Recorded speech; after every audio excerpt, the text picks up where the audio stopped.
새정치민주연합 지도부가 사실상 식물 상태로 몰린 가운데 문재인 대표가 정청래 최고위원 징계의 초강수 카드를 꺼내 들었습니다. 과연 돌파구가 될 수 있을지 궁금합니다. 정치권의 주요 이슈를 박태우 고려대 연구교수, 박상병 시사평론가 두 분과 함께합니다. 안녕하십니까? 네, 안녕하세요. 네, 어서 오십시오. 네, 반갑습니다. 야당 이야기 앞서서 연금 얘기는 우선 계속해서 진행형입니다. 박근혜 대통령은 답답하다라는 얘기를 했고 어떻게 보면 오늘 김무성 대표는 더 답답하다라는 심정까지 표현을 했습니다. 한숨이 나온다, 답답하다 이렇게도 했죠. 먼저 박근혜 대통령의 발언 어떻게 들으셨습니까? 대통령으로서 답답하죠. 왜냐하면 지금 야당에 끌려다니는 당청이 돼 있지 않습니까? 야당의 발목이 잡혀서 국회 선진화법뿐만 아니고 이번에 보니까 이 야당 결재법이라고 할 정도로 연금 문제가 야당의 발목이 잡혀서 국회에서 지금 처리가 안 되고 있습니다. 그런데요, 대통령 입장에서는 아마 이런 생각할 겁니다. 누가 뭐라 해도 제가 대통령 입장을 바꿔놔도 일단 국민의 이익을, 국가의 이익을 먼저 생각해야 되는데 지금 이 공무원 연금 법안은 국민연금 그 대체지급률 50% 상한선 상향 조정까지 연계돼 가지고 지금 우리 2,100만 우리 일반 국민들이 수급자의 그 이득보다는 110만 공무원 노조의 그런 어떤 이득을 더 많이 편을 들고 또 앞으로 우리 미래 세대가 한 60년간 1,700여 조라는 그런 엄청난 돈을 지금 우리나라 1년 예산이 375조인데 우리 미래 세대에서 그걸 어떻게 부담할 건지 대통령이 한숨이 나오는 게 당연한 겁니다. 왜냐하면 국정을 운영하면서 아무리 봐도 지금 그리스도 국가가 부도 사태가 나고 이런 것들이 이러한 공적연금 이런 걸 잘못 운영해가지고 과도하게 집행하다 보니까 그렇게 된 건데 한숨이 안 나오는 게 이상하죠. 이렇게 되면 우리 대한민국은 포퓰리즘으로 앞으로 우리 미래 세대가 큰 부담을 갖게 되기 때문에 너무 지당한 이야기입니다. 한숨이 나올 만합니다. 제가 보기에. 이제 박근혜 대통령 입장에서는 그럴 수 있겠죠. 새누리당도 한숨이 나오겠죠. 새정치민주연합도 한숨이 나오는 겁니다. 다 똑같은 입장이거든요. 지금 우리가 이 문제를 볼 때, 그러니까 어느 특정 정당, 정파의 이익이 아니라 국민의 관점에서 볼 때, 국민들은 국민연금이 어떻게 되고 있는지 지금 재정 통계가 거의 없습니다. 2060년에 다 소진이 된다 그러는데 정말 그렇습니까? 수많은 변수를 다 생략해버리고 기금액만 하다 보니까 65년이 소진돼버려요. 그리고 또 소득 대체율을 50% 인상할 경우에는 기금이 기간이 100년으로 2100년까지 갑니다. 그때 봤을 때 이거 2배로 올려야 된다. 이게 맞습니까? 가정이?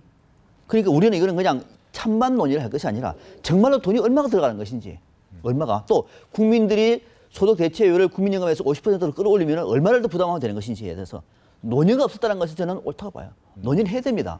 저도 궁금해요. 저도 지금 자료를 가지고 수없이 지금 자료를 봅니다만은 다 틀려요. 심지어는 인구 증가율도 다릅니다. 2060년쯤 되면 인구가 얼마 되죠? 이 추이대로 가는 겁니까? 그러니까 등등 관련해는 이런 것들에 대해서 한 번 정도는 박 대통령 얘기대로 한 번 정도는 공청회를 통해 국민 여론을 수렴하면 안 돼 하는 것이 옳다고 봅니다. 그런데 옳은데 네. 그 옳은 것을 챙겨버리고 마치 이것이 나라가 망하는 것처럼 무슨 세대 간의 도적질 이렇게 나는 것도 옳지 않은 거예요. 그 근거가 뭡니까? 또 야당 같은 경우에도 무조건 이걸 50% 못 박아야 된다. 밀어붙이자.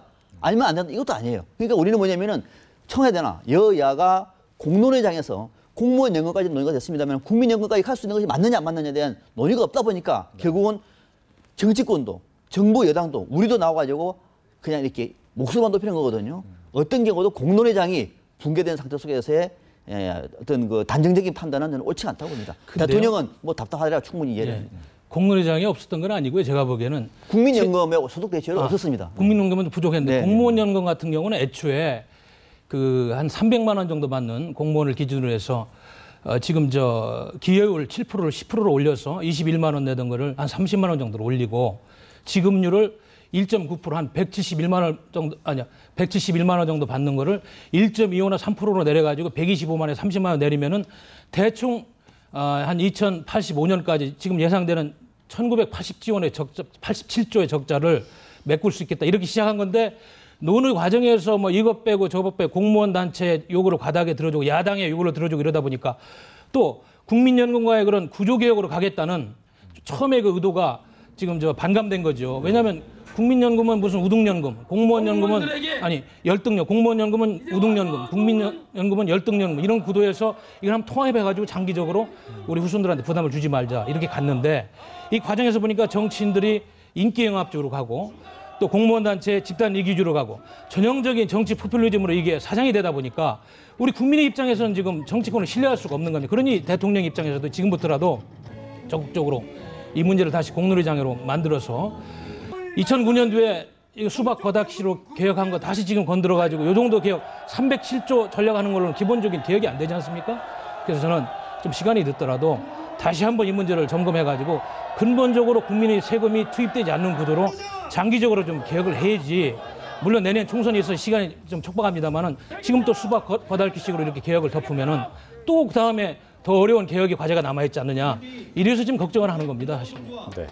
뭐 이 와중에 어떻게 보면 말씀하신 것처럼 약간 일맥상통하는 부분이 있습니다. 좀 제대로 한번 이야기를 해보고 어떻게 변화해야 될지에 대한 이야기를 해봐야 될 필요성은 있다라고 하는데 김무성 대표 같은 경우에는 이런 얘기를 했습니다. 재량권이 없으면 참 협상하기 어렵다. 그렇죠. 라고 하기 때문에 이 부분이 어떻게 보면 앞으로 또 청와대와 당 간에 또 여러 가지 또 갈등 상황이 재현되는 거 아닌가 이런 예상이 좀 들죠.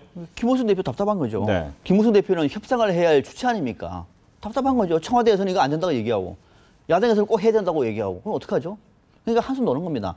야당도 마찬가지예요. 아니 이 문제를 가지고 여야뿐만 아니라 사회적인 기구에 가서 논의를 해가지고 또 합의를 본 건데 물론 50% 적시라고 하는 거는 빠지긴 했습니다만 합의를 큰 틀 합의가 됐는데 이걸 다시 청와대 지시로 새누리당에서 의결되면은 어떻게 협상하느냐 앞으로 휴 한숨 노는 거죠. 야당도 또 똑같은 얘기입니다. 그래서 앞서 제가 이 논의와 관련해서 우리가 내년 1년 총선을 남겨놓고 난 다음에 과연 이것이 공론화가 될 것인가? 저는 이것도 좀 회의적입니다. 공론화가 되기 어렵습니다. 자, 그러면은 이걸 전략적으로 판단할 문제예요. 공무원 연금도 우리가 국민들이 기대했던 수준에 비해서 한참 계획의 수준이 떨어집니다. 그러니까 100%를 해야 공무원 계획을 한 60%밖에 안 돼요. 그래서 저는 이걸 억울합니다만은 이 정도라도 안 하는 것보다 낫다고 판단해야 됩니다. 그러면 또 국민연금 같은 경우에도 소득 대체율을 50% 올리는 거 저는 당연히 올려야 된다고 봅니다. 왜냐하면 국민연금은요. 공무원 연금 같은 경우에는 평생 공직에 있던 사람들이 그래도 나름대로 기본적인 생활이 됩니다. 국민연금은요. 30몇만 원이 평균 받습니다. 36만 원 정도 받습니다. 이거 50% 올려야 되는 거죠. 이거 용돈도 안 됩니다. 당연히 올려야 되는 거죠. 50%가 아니라 60% 올려야 됩니다. 그럼 올리는 건 좋은데 그게 필요한 돈은 어떻게 되느냐. 돈은요. 정말 우리 통계 자료가 주먹구구예요. 이거는 전문가들도 그래도 똑같은 얘기를 합니다. 그러니까 뭐냐면은 막연하게 2060년이면은 소진된다. 아니다. 만약에 50%를 올리면은 85년까지 간다. 또는 2100년까지 간다가 아니라 인구 증가율이 어떻게 될 것인지. 그다음에 지금 우리가 국민연금을 부과하는 방식을 계속 이대로 갈 것인지. 네. 정말 세대 간 도주질이 되는 것인지에 대해서 좀 공감대에 있는 논의가 아직 안 되다 보니까 결국은 사회적인 실무기구에서 논의한 것들을 여야가 추인하는 과정 속에서 문제가 드러난 거거든요. 그래서 저는 이것을 국민연금을 좀 떼내고요. 공무원연금을 먼저 통과시키고 국민연금은 좀 더 사회적인 공론을 하고 난 다음에 내년 총선 끝나고 난 다음에 이걸 결론 보면 좋을 것 같아요. 좀 현실적으로 좀 접근해야 될 것이지 여야가 이 문제 가지고 만약에 기싸움 해버리면요. 네. 공무원연금도 이거 안 됩니다. 최악이 될 수 있어요. 그래서 최악을 막는 전략이 좀 여야가 청와대도 필요할 것 같아요. 기본적으로 우리 지금까지 나온 수치를 보면은 지금 앞으로 70년간 한 그렇게 엄청나냐 1987조 또 국민연금도 50% 대체 지급률로 하면은 1702조 60년간 하고 그걸 메울 그런 재원 마련 방안이 없지 않습니까? 우리 결국은 국민 세금을 올려야 되는데 이거에 대한 근본적인 합의가 없이 지금 졸속으로 국회에서 처리한다는 거는 또 다른 부담을 주는 겁니다. 후손들한테. 그래서 이거를 분리해서 처리하지 말고 지금이라도 다시 그 잘못된 국민연금을 어떻게든 좀 공무원연금 수준으로 끌어올리되 공무원연금의 특혜를 약간은 줄이면서 2,100만 명의 일반 국민들이 좀 혜택을 볼 수 있는 방향으로 민주주의라는 것이 뭡니까? 국민집권 민주주의, 민분민주주의라는 것은 특권자의 그런 이득을 위해서 정치를 하는 것이 아니에요. 대중의 그런 일반적인 이득과 대다수 국민이 원하는 정치를 할 때 민주주의를 한다는 것이 이런 국회의원 몇이 협상했다고 자기들 자랑하면서 일반 백성들은 반대하고 원치 않는데 왜 국회에서 통과를 해야 됩니까? 조금 더 진지하게 밤새워서 논의를 하면 되는 거예요. 왜 시간이 없다고 그런지 모르겠어요. 국회 상시국회 열어가지고 밤새워 논의하고 상설국회 열어가지고 밤새워 해보세요. 왜 안 됩니까? 저는 이 태도가 잘못됐다는 거예요. 우리가 민주주의를 할 수 있는 태도라든지 기본적인 이런 철학을 다시 한번 정립하고 다시 한번 좀 처음부터 해가지고 제대로 된 법안을 만들어서 대통령은 야당을 설득하고 오바마 대통령이 미국의 그 오바마 케어 법안 통과시킬 때 9,000차례를 야당 지도자를 만나고 일반 유권자를 만나고 백성들을 만나서 혈득하고 이익집단 지도자들하고 이야기를 하면서 그것이 처음에는 사회주의법이라고 엄청난 반대를 겪었지만 결국은 미국에서 가장 그 복지 법안 중에서 훌륭한 법안을 오바마 케어를 통과시킨 거 아닙니까? 우리 대통령도 그런 역할을 해야 되고 여야 지도자들은 국가와 국민을 위해서 사익이라든지 파생의 이익이라든지 정파의 이익을 버리고 과감하게 그렇게 하면 만들어질 수 있습니다. 우리 정치의 문제가 거기 있는 거예요. 병리 현상이라고 보는 겁니다. 저는. 그래서 저는 그걸 근본적으로 좀 가는 게 맞다 이런 생각을 하고 있습니다. 이제 뭐 국민연금 논쟁은 여기서 중요한 게 아니겠습니다만 다만 이제 시청자분들의 이해를 위해서 1,702조가 된다는 얘기는 뭐냐면은 세금을 붓는 건 아니고요. 이거는 국민연금은 세금과 관계가 없습니다. 세금이 아니고 공무원연금은 세금으로 쏟아부어야 되는 건 아닙니다. 그러니까 2060년까지를 우리가 전제를 했을 때 만약에 소득 대체율을 지금의 40% 목표에서 10%포인트 올려서 50% 올리면은 4년 먼저 기금이 소진돼 버립니다. 그러니까 2056년 소진돼 버립니다. 4년 먼저 소진되는 거예요. 50% 올릴 경우에는. 그러니까 지금의 9% 보험료를 인정할 경우에는. 그럼 이때부터 2080년까지. 지금부터 65년 된 거죠. 65년을 돈으로 계산을 해보니까 그러니까 17년 기금을 기본 적립금으로 쌓아놓는 걸 전제로 해가지고 할 경우에는 1,702조가 든다는 겁니다. 이거를 65년을 나눠보니까 당장 내년부터 우리가 금방 돈이 든다는 얘기거든요. 그러니까 이거는 계산 방식을 어떻게 하는지에 따라서 전혀 달라지는 방식이기 때문에 이 방식은 그래서 제가 앞서 말씀드린 것처럼 자료에 대한 정확한 인식이나 어떤 공감대 형성되지 않고 1,702조 무슨 세금 2배 폭탄 또 박 대통령이 얘기했던 것처럼 뭐 국민들의 세금을 더 늘리는 방식 등등 얘기가 있는 것인데 이거는 조금 우리가 뭐 방송보다는 전문가들이 한번 수치를 좀 정리를 할 필요가 있습니다. 알겠습니다. 이제 야당 이야기로 넘어가 보겠습니다. 문재인 대표 재보선 이후에 책임론 계속해서 이야기가 나왔고 여기에 대한 봉합책이 무엇일까 고민을 하다가 정청래 의원과 주승용 최고위원의 사태가 또 발생을 했습니다. 근데 오늘 뭐 지금까지 문재인 대표로서 가장 강력한 카드였습니다. 정청래 최고위원 당분간 최고위원회 나오지 마라. 그리고 윤리위원회 회부하면 절차대로 진행을 해보자라는 이야기를 했습니다. 이 카드 어떻게 보십니까? 제가 보기에는요. 지금 야당의 문제점은 구조적으로 호남에 기반을 둔 그 동교동계 세력과 친노 세력 간의 그런 보이지 않는 암투기 때문에 과연 정청래 의원이 일부 최고위원회에 출석하는 걸 직무정지한다고 해결이 될까요? 역시 그 옥도정기 바르는 정도의 처방밖에 안 됩니다. 그래서 지금 어제 그 정대철 그 상임고문도 당이 이렇게 싸가지가 없어서 되겠네. 싸가지론까지 이야기하면서 근본적인 개혁을 주문하고 있고 또 주승용 최고도 최소한 이 당이 근본적으로 바뀔 수 있는 처방이 없이는 야당의 미래가 없는 것 아니냐. 그리고 박지원 동교동계 권노갑 상임고문 이런 호남 세력들은 지금 좀 더 근본적인 대책을 요구하고 있습니다. 물론 안철수계라든지 그다음 박영선 전 비대위원장 이런 분들은 신중하게 접근을 하고 있습니다. 심지어는 김한길 의원까지도 좀 대표가 사퇴까지 해야 되는 거 아니야 이런 강경 노선을 가는 마당에서 최고위원 직무정지 가지고는 약하다. 그래서 제가 보기에는 만에 하나 당대표를 유지하려고 생각한다면 모든 다른 것을 다 버리고 각 개파 간의 그러한 여러 수장들을 모아놓고 당직 부서해가지고 다시 모든 걸 짜면서 근본적인 변화가 있어야 된다. 특히 친노 패권주의라는 그런 부정적인 이미지 그것이 갖고 있는 잘못된 속성을 과감하게 털어내는 그러한 그 화합의 정치가 안 되면은 최고위원회의 직무정지 처분 안 나가는 거 가지고 이게 수습이 된다는 거는 그건 상당히 좀 잘못된 인식이라는 생각이 드네요. 네. 이거는 이제 새정치민주연합 입장에서는 최고위원회에서는 징계권이 없습니다. 징계권은 징계 심판원에 넘기는 겁니다. 그냥 넘길 것이 아니라 최고에서 할 수 있는 거는 그나마 직무를 정지를 해서 일종의 반성문을 쓰게 만드는 거죠. 넣지 마시라 앞으로. 그 정도는 할 수가 있는 겁니다. 그러니까 이게 최종적인 것이 아니라 최고위원회에서는 앞으로 이 모임에 나오지 마라 라고 할 수 있는 카드를 끌어들이는 것이고 그것 끝난 것이 아니라 여기에 대해서 이제 징계 심판에 넘기는 겁니다. 네. 그러니까 지금 사실 정청래 최고위원 같은 경우에는 반성문을 써도 될 문제는 안 나가면 되는 겁니다. 침묵하면 되는 거죠. 그래서 안 나가도 되고 앞서도 당분간 안 나간다. 그건 중요한 게 아니고요. 만약에 윤리심판원에서 징계가 나올 경우에는 이건 큽니다. 이거는 최고 출당도 가능합니다. 또 최저 경고도 가능합니다. 어떤 방식이든지 내년에 공천 받는데 쉽지가 않습니다. 왜? 당장 지금부터가 새정치민주연합의 공천 심사위원으로 들어간다 칩시다. 징계받은 사람들 공천할까요? 공천 안 됩니다. 이거는. 굉장히 중요한 문제예요. 그러니까 지금 이거는 이 얘기는 당 대표가 할 수 있는 게 아니에요. 네. 그래서 심판원에 들어갔기 때문에 심판의 결과를 지켜보겠다. 그러나 최고위 차원에서 할 수 있는 거는 앞으로 이 모임에 넣지 마라. 라고 할 수 있는 카드이기 때문에 최종적인 얘기를 보고 난 다음에 판단하는 것이 맞아요. 지금으로서는 문재인 대표는 할 수 있는 방안을 다 쓴 겁니다. 네. 뭐 할 수 있는 방안은 다 썼다라고는 하지만 뭐 잠깐 이야기를 해주셨지만 친노 패권주의 부분에 대해서 명확한 입장을 내놓지 않으면 주승용 최고 내가 사퇴하는데 의미 없는 거 아닌가? 즉 어떻게 보면 뭐 단지 사과받기 위해서 나는 사퇴하는 것은 아니다라는 부분을 좀 이야기를 했단 말이죠. 이 부분 어떻게 그러면 봐야 될까요? 이제 이 대목은 상당히 좀 복잡한 문제입니다. 네. 지금 문재인 대표가 당 대표직에서 물러날 것인가? 그럼 물러나면은 답이 뭔가? 또 물러나지 않으면은 친노 패권주의는 어떻게 될 것인가 등등과 맞물려 있는 문제인데 딱 결론은 이겁니다.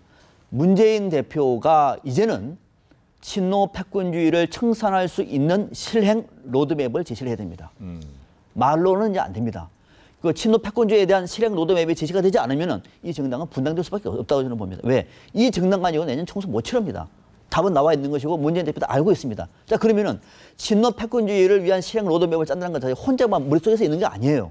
이거는 관련되어 있는 기구가 필요하고 논의가 필요합니다. 그래서 저는 지금 문재인 대표가 조만간 이제 광주를 가지 않습니까? 시민단체 모임에 참석하지 않는다고 얘기하면 광주에 가서 이런 로드맵을 제시하는 겁니다. 언제까지 당내 혁신 기구를 만들겠다. 그래 친노 빼겠다. 외부의 전문가들 누구누구 들어와줘. 이것을 논의해라. 내년에 친노 패권주의 청산을 위해서 뭐가 필요한 것인지 그리고 내년에 총선 승리를 위해서 뭘 할 수 있는지를 제시해라. 따르겠다. 그보다도 강력한 게 없는 거죠. 무조건 따르겠다. 그 대신에 주성년 최고에 들어오시라. 그럼 정책내 최고위원 만약에 내일 당 심판원에서 제시가 논의가 되면 어떤 결과라도 따르겠다. 할 수 있는 거죠. 그러면은 지금 문재인 대표 중심으로 당하고 저는 오히려 결속도 할 수도 있고 더 큰 통합이 좀 된다고 봐요. 반대로 그것이 아니고 계속 이런 식으로 가는 겁니다. 그냥. 되는 것도 없고 안 되는 것도 없고 회의하면 맨날 서로 싸움만 하고 또 좀 있다가 정신내 최고위원 또 복귀하고 이렇게 가버리면은 이거는요. 당장 당 안에서도 내년 총선을 위해서 새로운 정당이 만들어집니다. 그래서 문재인 대표가 어떤 카드를 제시하느냐에 달려있다. 이렇게 볼 수 있습니다. 이제 문재인 대표의 능력은 이미 지난번 4.19 재보선을 통해 가지고 한계성에 노출이 됐어요. 네. 공천 과정에서도 여러 잡음이 있었고요. 지금 주승용 최고위원이 복직을 하고 안 하고 정청래 최고위원이 직무정지를 받고 안 받고 이게 중요한 게 아니고 야당은 지금 근본적인 성찰을 해야 될 때입니다. 내년 총선 그다음에 2017년 대선을 향해서 과연 야당이 자생할 수 있는 국민의 지지를 받는 정당으로 다가설 수 있느냐. 친노 패권주의, 친노라는 말이 왜 나왔고 패권주의가 왜 나왔느냐. 그럼 그거를 극복해야 되는데 우리 정청래 최고위원 얼마 전에 반성한다는 말을 하면서도 트위터 통해 가지고 또 뭐라고 그랬습니까? 일부 세력들이 저를 후원하고 저희 이런 주장들에 대해 송호하는 세력이기 때문에 계속 해야 되겠다 이런 이야기다 이런 걸 보면은 아직까지도 말과 행동이 지금 일치하지 않고 있고요. 그러면 지금 아까도 말씀드린 친노 세력이 당에서 차지하는 비중이 물론 원내대표단에는 한 15명 중에서 13명이 비노 세력이라고 그러는데 아까 우리 저 박사님도 말씀하셨듯이 한 23명 정도의 핵심 친노 세력이 있다고 그럽니다. 당내에. 그들이 지금 당의 공식적인 기구라든지 여러 가지 계파 안배가 된 뭐 김한길계, 손학규계, 동교동계 등을 떠나가지고 당의 공식적인 의사결정구들을 떠나서 비선 조직을 통해서 당의 의사결정을 해왔다. 그래서 소외감을 느꼈다. 이런 것들에 대해서 지금 일반 당원들이라든지 당직자들한테 명확한 답을 못 주고 있어요. 말은 안 그렇다고 어제도 문재인 대표께서 중도 성향의 모임에 가서 모원들 모임에 가서 해명을 했습니다마는 그게 해결이 안 되고 있습니다. 그래서 저는 차제에 정말로 야당이 모든 걸 내려놓고 당원들이 원하는 게 뭐냐, 적게는 또 크게는 국민들이 원하는 게 뭐냐. 그래서 야당을 개벽하는 수준으로 이게 완전히 뜯어 고치면서 문재인 대표도 그래요. 내가 다 내놓겠다 당직까지. 그 대신 대안을 가져와라. 지금보다 더 낫게 할 수 있는 국민들이 원하는 당원들이 원하는 대안을 가지고 차근차근 논의하면서 비대위가 아니면 특대위라도 꾸려가지고 한번 더 좋은 야당을 만들어 보자. 이런 비정한 각오로 한번 가지 않으면은 매일 또 구정물 저어가지고 겉에서 뜨는 것만 걷어내고 속은 그대로 썩은 대로 남아있는 이런 아주 불안정한 상태가 계속될 것이다. 이런 생각을 많이 하게 됩니다. 네. 네. 뭐 당내에서도 어떻게 보면 이제 문재인 대표는 안철수 전 공동대표에게 손을 내밀긴 했습니다. 인재 영입위원장을 좀 맡아달라라고 했는데 오늘 나온 얘기로 안철수 의원 같은 경우에는 지금 당 수습이 먼저지 인재 영입이 누가 오겠느냐라는 입장을 밝혔단 말이죠. 어떻습니까? 더 앞에서 도와줘야 되는 건지 이런 식의 이제 조언이 더 필요한 건지. 지금은 문재인 대표의 힘을 실어주는 것이 옳다고 봐요. 왜냐하면은 문재인 대표 잘해서 뭐 예뻐서 뭐 친노를 위해서 그런 차원이 아니라 지금 문재인 대표가 내려와 버리면요. 이 정당은 그야말로 수습이 불가능합니다. 네. 그래서 오히려 마지막까지 이 정당을 어떻게 할 것인가의 문제는 문재인 대표가 당 대표가 될 때 이런 말 하지 않았습니까? 개파주의 기억자도 나오지 않도록 하겠다. 그런 걸 준비를 하는 와중에 이번에 재보선이 치러진 거거든요. 그때부터 재보선이 준비됐던 게 아닙니다. 그러니까 옛 통진당이 해산되면서부터 국회의원 지역구가 재보선 지역구가 3개 생기고 그다음에 이제 생긴 건 아닙니까?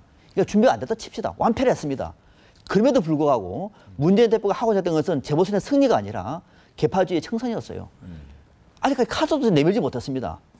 준비를 하고 있는데 재보선에 졌다가 당신 내려와라 라고 말하면은 계속 이거는 지도부가 혼선된다. 그래서 마지막으로 그럼 당신이 제시했던 문 대표가 제시했던 개파주의 청산의 알맹이가 뭐냐. 그래서 앞서 제가 광주 선언을 통해서 앞으로 말이 아니라 실행할 수 있는 로드맵을 제시해라. 그러고 난 다음에 이것과 동시에 안철수 전 대표한테 찾아가서 자 이렇게 돼버리면은 지금도 핵심 인사 측론은 이렇게 해서 극복이 될 것이다.